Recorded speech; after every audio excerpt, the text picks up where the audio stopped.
యేసుని ప్రేమ ఛానల్కి స్వాగతం.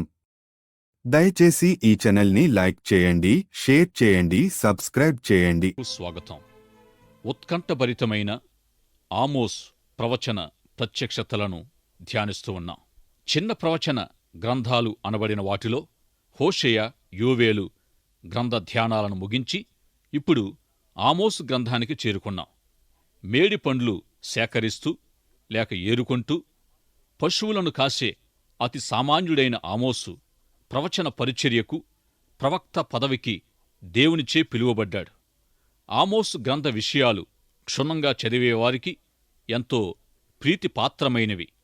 యెరూషలేముకు దక్షిణంగా 12 మైళ్ళ దూరములో ఉన్న తెకోవా అను చిన్న ఊరు ఆమోసు యొక్క స్వగ్రామమయుంది. ప్రవక్త అయిన యెషయా చిన్నవాడుగా రాజనగరుల్లో జీవిస్తూ ఉండగా ఆమోసు ప్రవచన పరిచర్య జరిగించాడు. ఆమోసు దినాల్లోని ప్రవక్తలు అంటే విద్యావంతులు, ధర్మశాస్త్ర పండితుల్లాంటి వారంతా సరైన విధంగా వాక్య పరిచర్య జరిగించలేకపోవడం ఆమోసుకెంతో బాధ, వేదన కలిగించడంతో అతడు తన జీవనోపాధి పనులను విడిచి ప్రవచన పరిచర్యకు తను సమర్పించుకున్నాడు. ఒక వ్యక్తి ప్రభువు నమ్ముకుని దేవుని వాక్యము క్రమంగా చదవడం, సంఘానికి వెళ్లి వాక్యం వింటూ ఉండేవాడు. అదే సందర్భంలో అతడొక సమస్యను గుర్తించాడు. అదేమంటే క్రైస్తవుల్లో వాక్యము చదివి వినే అనేకులు తాము చదివి వినేదాన్ని విశ్వసించలేని స్థితిలో ఉండేవారు. మరికొందరు నమ్మేవారు, కాని సరిగ్గా చదివేవారు కారు. ఈ స్నేహితుడు మాత్రం మరింత లోతుగా వాక్యాన్ని చదివి పరిశీలిస్తూ ఉండగా ప్రభువు అతన్ని పరిచర్య నిమిత్తము రుమేనియా దేశానికి పంపించాడు. అతని వాక్య పరిచర్య రుమేనియా దేశాన్ని ఎంతో ప్రభావితం చేసింది. ఇలాగే అనేకులు బోధకులయుండి వాక్యాన్ని ప్రకటించేవారు కారు. అట్టి పరిస్థితుల్లో ఆమోసు దేవుని పిలుపుని విని అతడు ప్రవక్త కుమారుడు లేక ఒక ప్రవక్త అయినా కాకపోయినప్పటికీ, ఆనాటి మత వ్యవస్థ వాక్య పరిచర్య చేయనప్పటికీ తనకు తానుగా స్వచ్ఛందంగా ఈ పరిచర్య చేపట్టాడు. ఆమోసు దక్షిణ రాజ్యమైన యోదాలో జీవించినప్పటికీ ఇశ్రాయేలు యొక్క ఉత్తర రాజ్యములో ప్రకటించడానికి పంపించబడ్డాడు. అస్సూరు చెరలోనికి ఇశ్రాయేలు వెళ్లడానికి ముందు ఈ సందర్భంపై ఉత్తర రాజ్యానికి ప్రకటించిన వారిలో హోషేయ మొదటివాడు, ఆమోసు రెండోవాడు. ఇక మిగిలిన ప్రవక్తలంతా యోదాకే ఎక్కువగా ప్రకటించారు. ఈ ప్రవచన గ్రంథాల్లోని సందేశాలు మనకు అర్థం కావాలంటే ఏ ప్రవక్త ఎప్పుడు జీవించాడు, ఎవరికి ప్రవక్తగా ఉన్నాడు, ఎందు నిమిత్తము ఆయా సందేశాలు ప్రకటించారో తెలుసుకోవడానికి కొంత చారిత్రక సమాచారం మనకవసరం. యోదా రాజ్యాన్ని 52 సంవత్సరాల పాటు పరిపాలించిన రాజైన ఉజ్జియా కాలములో ఆమోసు సేవ చేశాడు. ప్రవక్త అయిన యెషయా పరిచర్యకు ఎన్నో సంవత్సరాల ముందుగా రాజైన ఉజ్జియా పరిపాలన ప్రారంభంలోనే ఆమోసు తన పరిచర్యను ప్రారంభించాడు. ఉజ్జియా తన చివరి కాలములో కుష్ఠరోగి అయి ప్రత్యేకంగా ఉంచబడినప్పుడు అతనికి బదులుగా అతని కుమారుడైన యోతాము పరిపాలన వ్యవహారాలు చూస్తూ ఉండేవాడు. ఉజ్జియా, యోతాము చెడ్డవాడైన ఆహాజు, మంచివాడైన హిజ్కియా రాజుల కాలములో ఆమోసు సేవ చేశాడు. ఉజ్జియా దినాల్లో కలిగిన బీభత్సమైన భూకంపాన్ని ఆమోసు చూశాడు. ఆ భూకంపాన్ని 2 సంవత్సరాలకు ముందుగానే ఆమోసు గుర్తిస్తూ వచ్చాడు. ఈ భూకంపం యొక్క తీవ్రతను 200 సంవత్సరాల తర్వాత ప్రవక్త అయిన జకరియా తన ప్రవచనాల్లో ఉదహరించాడు. ఆమోసు హోషేయ ప్రవక్తకు సమకాలీనుడై ప్రవక్తలైన ఎలీషా, యోనాలను కూడా తప్పక ఎరిగి ఉండవచ్చును. యెషయా, మేకా ప్రవక్తలు ఆమోసు పరిచర్య కాలములో చిన్న బాలురుగా ఉన్నారు. ఈ సమాచారము ఎంతో ఆసక్తికరమైనది. ఆమోసు గ్రంథ ప్రారంభములో ఉజ్జియా పరిపాలన కనిపిస్తుంది. ఇక ఉజ్జియా పరిపాలనలో దేశము ఎంతో శక్తివంతంగాను సమర్థవంతంగాను నడిచింది. గొప్ప సైనిక బలం కలిగిన ఆ కాలములోనే ఇశ్రాయేలు, యోదా రాజ్యాలు వాటి గొప్పతనాన్ని, ఔన్నత్యాన్ని అవి కలిగి ఉన్నాయి. ఉజ్జియా పరిపాలన సామర్థ్యాన్ని కలిగిన మంచి రాజు. ఆనాటి సైనిక బలం ద్వారానైన విజయాలను బట్టి ప్రజలు ఎంతో ఆనందంగా ఉండేవారు. మితిలేని క్షేమము, సమృద్ధి కలిగి శత్రువు చొరబడే అవకాశము లేని దినాలవి. ఆమోసు వారి ఐశ్వర్య సమృద్ధిని వర్ణించాడు. వేసవికాల, శీతాకాల నగరులను వర్ణించాడు. ఖరీదైన వారి వస్తు సామాగ్రి, వారి వస్త్రాలను వర్ణించాడు. ఈనాడు కూడా పాశ్చాత్య దేశాలైన ఆయా దేశాల్లో ప్రపంచమంతట దేవుని ప్రజలు ఎంతగానో ఆశీర్వదించబడి ఉన్నారు. ఈ విధంగా ఆమోసు గ్రంథ సందేశాలు నేటి మన క్రైస్తవ సమాజాలకు వర్తిస్తాయని తెలుసుకుందాం. ప్రియులారా, ఈ విధంగా ఇశ్రాయేలు రాజ్యం ఐశ్వర్య సంపదల్లో తొలతూగుతూ ఉన్నప్పటికీ వారి వినాశనం ఎంతో దూరములో లేదు అన్నట్లుగా చెప్పబడిన దినాల్లో ఆమోసు పరిచర్య చేశాడు. ఒకవేళ ఆమోసు యొక్క ప్రకటనలు వారికానాడు హాస్యాస్పదంగా లేక వెర్రితనంగా అనిపించినప్పటికీ అతడు ప్రకటించిన 50 సంవత్సరాలకు అశ్షూరీయులు ఉత్తర రాజ్యమైన ఇశ్రాయేలును జయించి పట్టుకున్నారు. ప్రవక్తలందరూ ఎంతో యథార్థంగా ప్రకటించేవారై ఉన్నారు. సూటిగా ఎలాంటి దాపరికాలు లేకుండా దైవ ప్రత్యక్షతలను ఉన్నవి ఉన్నట్టుగా ప్రకటించారు. ఆమోసు ఇట్టి గొప్ప బోధకుడైంటూ వచ్చాడు. ప్రవచన భాగాలను చదువుచూ ఉన్నప్పుడు వారు ముందుగానే ప్రకటించిన ఆయా సత్యాలు తప్పిపోకుండా నెరవేరడం మనం చూస్తాం. ఓషేయ, ఆమోసు ప్రవక్తలందరూ ఖండితంగా ఎంతో దృఢంగా ప్రకటించిన వారై ఉన్నారు. ఆమోసు పెద్ద విద్యావేత్త కాడు. పశువులను కాసేవాడు. మేడి పండ్లను సేకరించేవాడై ఉంటూ అతి సామాన్యంగా దైవ ప్రత్యక్షతలను ప్రజలకు బోధించాడు. ఆమోసు గ్రంథం మొదటి 2 అధ్యాయాల్లో అతడు ఎంతో నేర్పును, చాతుర్యాన్ని ప్రదర్శిస్తూ ఉపాయశాలిగా వ్యవహరించి ప్రజలకు దేవునికి మధ్య మంచి రాయబారిగా పనిచేశాడు. ఇశ్రాయేలీయులకు ఇష్టమైనట్టుగా మొదట శుభవార్తను తెలియజేసి ఆ తరువాత వారిపైకి రానున్న విషయాలను, వార్తను తెలియజేశాడు. శుభవార్తతో వారి గమనాన్ని మళ్లించి అప్పుడు వారికి దుర్వార్త తెలియజేసేవాడు. మొదటిగా శుభవార్తనే చెప్పేవాడు. మొదటి 2 అధ్యాయాల్లో ఆయా జాతుల వారీగా దేవుని ప్రజల యొక్క శత్రువులపైకి దేవుని తీర్పు ఏ విధంగా రాబోతుందో, దేవుడి వారిని ఎలా శిక్షించనయున్నాడో తెలియజేసి అప్పుడు దేవుని ప్రజలకు సంభవించే దాన్ని కూడా తెలియజేస్తూ వచ్చేవాడు. తమ శత్రువులకు సంభవింపబోయేవి ఎంతో సంతోషముతో వింటూ ఉన్నప్పుడు యోదాను గూర్చి వారు తమ హృదయాలను కఠినపరుచుకొని తమ పితరుల వలనే దేవుని ధర్మశాస్త్రాన్ని మరచి మాటమాటికి పాపం చేస్తూ వచ్చారని, ఆ కారణంగా యోదాను అగ్నివేసి దహిస్తానని, అది యెరూషలేము నగరులన్నిటినీ కాల్చివేయునని తెలియజేశాడు. తరువాత ఇశ్రాయేలును గూర్చి ఈ విధంగా సెలవిచ్చాడు. ఆమోసు గ్రంథం 2వ అధ్యాయము 6వ వచనం నుండి 16వ వచనం వరకు, అనగా చివరి వరకు. యెహోవా సెలవిచ్చినదేమనగా, ఇశ్రాయేలు 3 సార్లు 4 సార్లు చేసిన దోషములను బట్టి నేను తప్పకుండా దాన్ని శిక్షింతును. ఏలయనగా ద్రవ్యమునకై దాని జనులు నీతిమంతులను అమ్మివేయుదురు, పాదరక్షల కొరకై బీదవారిని అమ్మివేయుదురు, దరిద్రుల నోటిలో మన్ను వేయుటకు బహు ఆశపడుదురు, దీనుల త్రోవకు అడ్డమొచ్చెదరు. తండ్రియు కుమారుడును ఒకే దానినే కూడి నా పరిశుద్ధ నామమును అవమానపరుచుదురు. తాకట్టుగా ఉంచబడిన బట్టలను అప్పగింపక వాటిని పరచుకొని బలిపీఠములన్నిటి యొద్ద పండుకుందురు.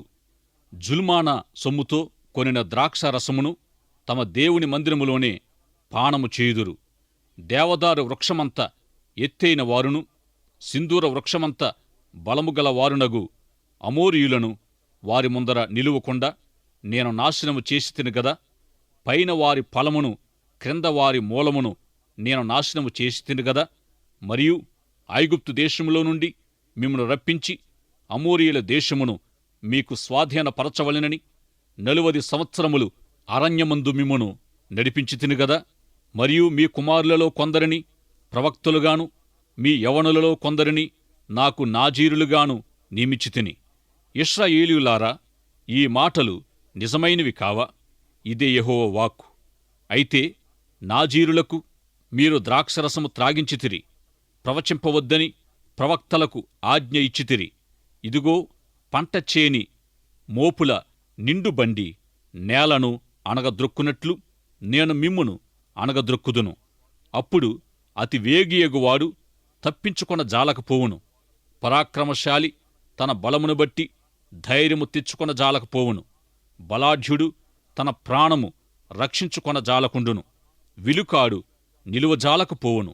ఒడిగా పరిగెత్తువాడు తప్పించుకొనలేకపోవును. గుర్రము ఎక్కినవాడు తన ప్రాణమును రక్షించుకొనలేకపోవును. మరియు ఆ దినమందు బలాఢ్యులలో బహుధైర్యము గలవాడు దిగంబరి అయి పారిపోవును. ఇదే యెహోవా వాక్కు.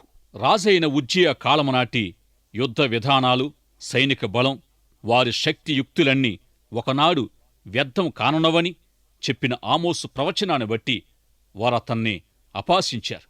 అయితే 50 సంవత్సరాల తర్వాత వారి సైనిక బలమంతా శక్తిహీనమైపోయింది. ఇట్టి సత్యవంతమైన ప్రవచనాలను బట్టి ఈ విధంగా ప్రవక్తలంతా ఇంత గొప్ప గౌరవస్థానాన్ని సంపాదించుకున్నారు. నిజంగా వీరి జీవితాలు ఎంతో అద్భుతమైనవి. ఇంతటి సుదీర్ఘమైన చరిత్రగల ఈ ప్రవక్తలు ఈనాటికి మనకొక సవాలుగా ఉన్నారు. యాజకుల ద్వారా అనుగ్రహింపబడిన లేఖన సత్యాలను గూర్చి ప్రజలను ప్రవక్తలు హెచ్చరిస్తూ ఉండేవారు. ఇశ్రాయేలుకే గాని యోదాకే కాని ప్రవక్తలు ప్రకటించిన విషయాల వివరం ఈ విధంగా ఉంది. దేవుని ప్రజల రాజ్యాల పునరుద్ధరణ వారు ప్రకటించినప్పుడెల్లా 70 సంవత్సరాల అనంతరం బబులోను చెర నుండి యోదా తిరిగి స్వదేశాన్ని చేరుకుంటుందని. ఇక రెండో విషయం, ఇశ్రాయేలు రాజ్యం అంత్య దినాల్లో సమకూర్చబడుతుందనే విషయాన్ని వారు ప్రకటించారు. అయితే చెదరిన ఇశ్రాయేలు జాతులు సమకూర్చబడుట అనేది ఇంకా నెరవేరలేదు.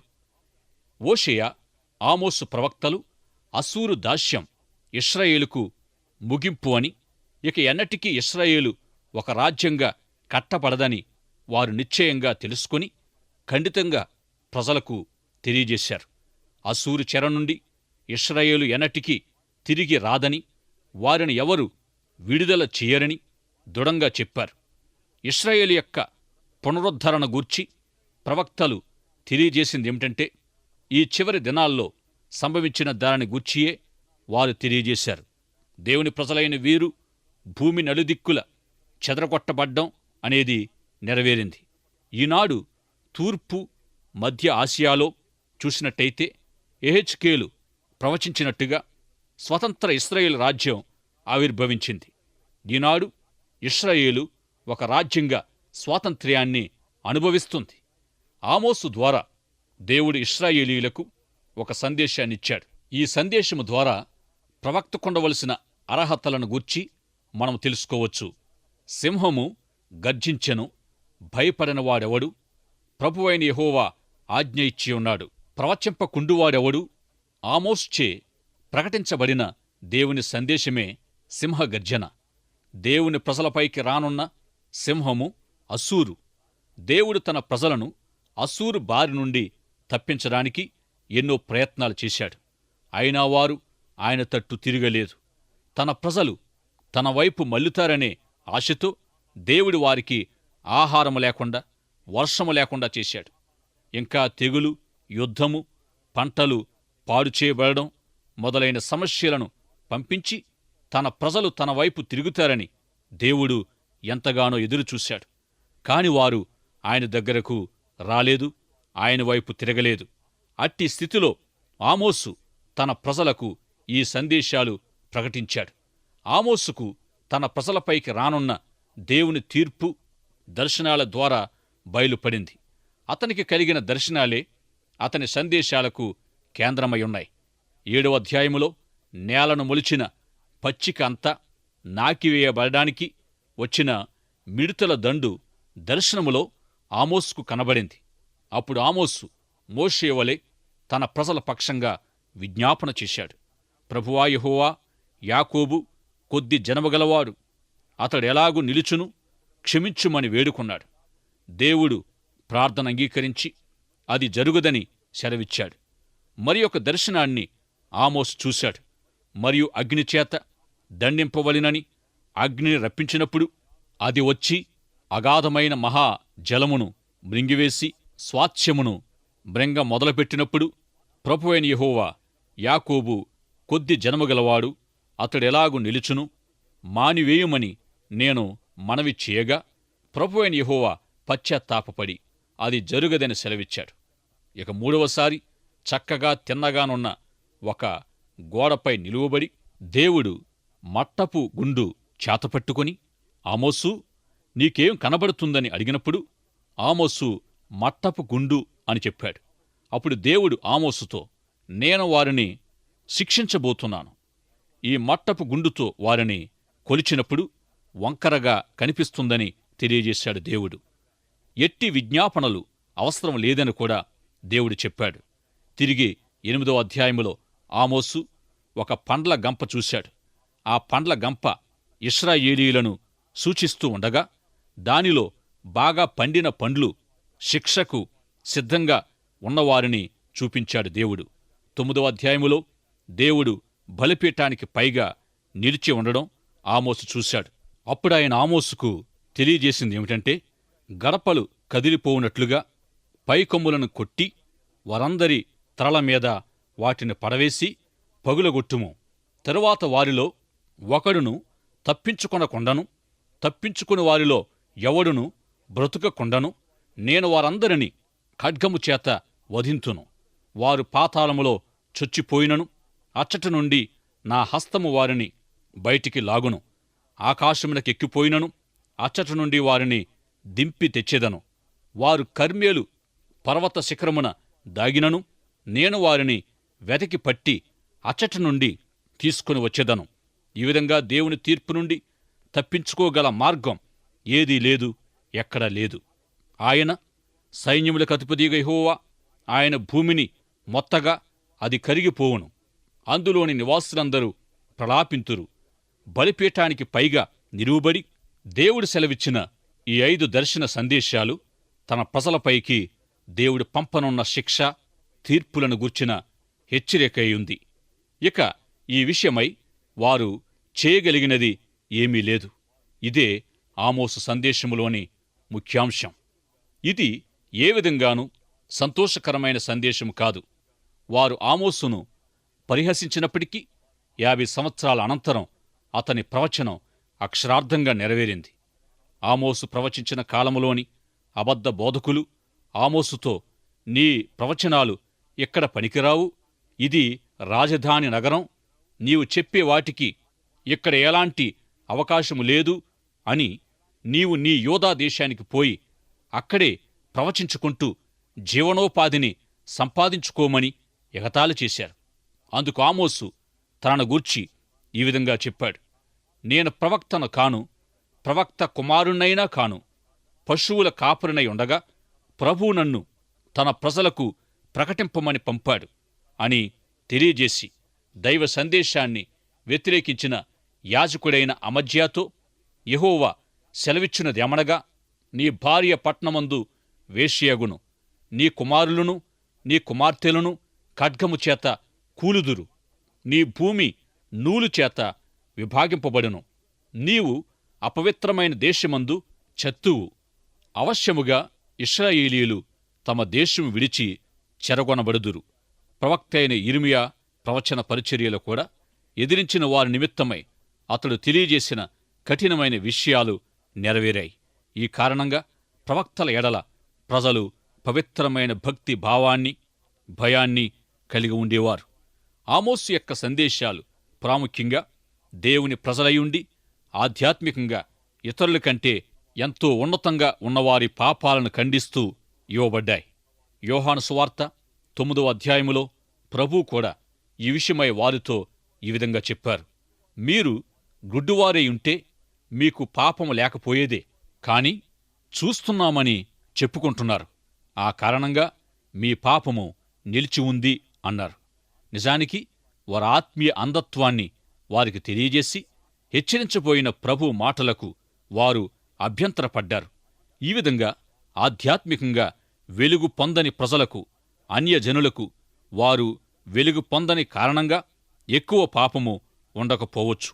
కాని వెలుగు పొంది వెలుగు ప్రకారము నడుచుకోలేని వారికే ఎక్కువ పాపం సుమా. గనుక మనము పొందిన వెలుగును గూర్చి మనము బాధ్యులము, ఉత్తరవాదులము. ఈ విధంగా అన్యజనుల కంటే దేవుని ప్రజలకు కలిగే తీర్పు, శిక్ష కఠినంగా ఉన్నాయి.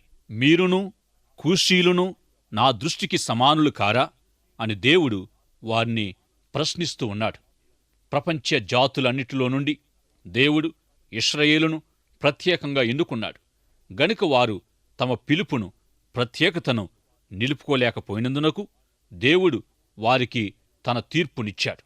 ఆమోసు యొక్క సందేశాల్లో మొదటి విషయం దేవుని ప్రజల పాపానికి తీర్పు, రెండో విషయం ఆధ్యాత్మిక ఔన్నత్యము అంతటిని విడిచి పాపం చేయడం, మూడో విషయం పడిపోయిన దావీదు గుడారాన్ని బాగుచేసి తన ప్రజలను పునరుద్ధరించడం, వారి పట్టణాల్ని పునర్నిర్మించి వారిని అందులో నివసింపచేయడం. ఇశ్రాయేలు సమకూర్చబడుట అనేది ఇంకా నెరవేరలేదు. ఎందుకంటే యేసు ప్రభు యొక్క రెండవ రాకను గూర్చిన ఆశీర్వాదకరమైన నిరీక్షణతో ఈ విషయం ముడిపడి ఉంది. గనుక ఈ నెరవేర్పుకు మనము ఎదురు చూద్దాం. ఇశ్రాయేలు రాజ్య సమాచారము ఎప్పటికప్పుడు మనము తెలుసుకుంటూ ఉందాం. అంతర్జాతీయంగా కూడా ఈ విషయము ఎంతో ఆసక్తికరమైనది. ఇశ్రాయేలు ఒక జాతిగా సమకూర్చబడడం మాత్రమే గాక వారు దేవుని వైపు మళ్ళవలసిన అవసరత ఇంకా ఉంది. ప్రియ సోదరుడా, సోదరి, నీ మట్టుకు నీవు ప్రభువైపు తిరిగావా? లేకపోతే ఇదే మిక్కిలి అనుకూల సమయం. ఇప్పుడే యేసు క్రీస్తును నీ స్వంత రక్షకునిగా అంగీకరించి రక్షణ భాగ్యము పొందుమని ఎంతో ప్రేమతో నీకు మనవి చేస్తున్నాను. ప్రార్థన చేసుకుందాం. ప్రేమగలిగిన మా ప్రియ పరలోకపు తండ్రి, ఈ శ్రేష్టమైన సమయంలో మీ సందేశం విన్న శ్రోతలందరూ వాక్యము ద్వారా ఆశీర్వదించబడ్డానికి సహాయం చేయండి. వాక్యములో ఉన్న సత్యాన్ని గ్రహించి ఎందరైతే మీ వైపుకు తిరగడానికి, మిమ్మల్ని హత్తుకోవడానికి ఇష్టపడుతున్నారో దయతో మా ప్రియ శ్రోతలను మీ బిడ్డలుగా అంగీకరించుమని మా కొరకు త్వరలో రానయుంటున్న యేసుక్రీస్తుని శ్రేష్టమైన నాములో ప్రార్థించి వేడుకొనుచున్నాము తండ్రి. ఆమెన్. దయచేసి ఈ ఛానల్ని లైక్ చేయండి, షేర్ చేయండి, సబ్స్క్రైబ్ చేయండి.